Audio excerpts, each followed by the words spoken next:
अस्सलाम वालेकुम नाजरीन, welcome to our channel science mix fun. हम आपके लिए लेकर आए एक और इंटरेस्टिंग वीडियो। आज हमारा टॉपिक है जहर और दवा में क्या फ़र्क है।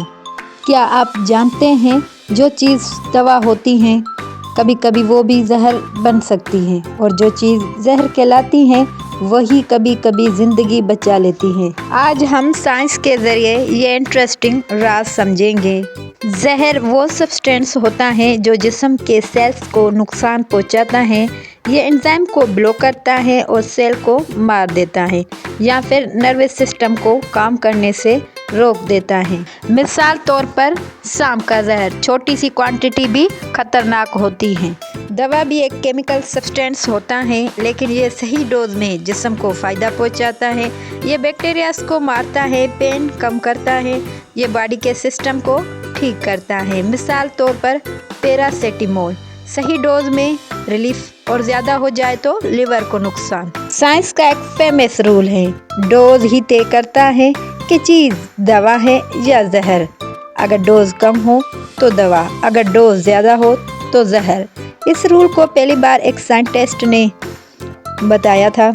एनिमल्स का जहर इंसानी दवा, ये सुनकर हैरानी होगी।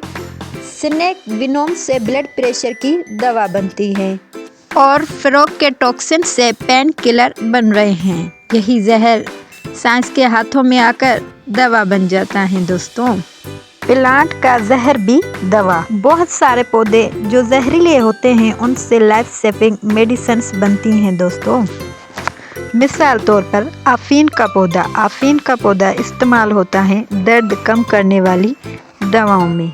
केमिस्ट्री का रोल।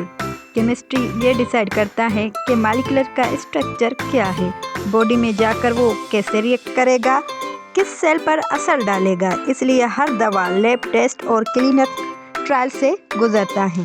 एक इम्पोर्टेंट मैसेज दोस्तों, कभी भी डॉक्टर के मशवरे के बगैर दवा न लें, ज़्यादा डोज न लें, क्योंकि हर दवा गलत इस्तेमाल से जहर बन सकता है। तो याद रखें, जहर और दवा में फ़र्क चीज़ों का नहीं, डोज का होता है। अगर वीडियो पसंद आए तो लाइक करें, चैनल को सब्सक्राइब करें और साइंस को फन के साथ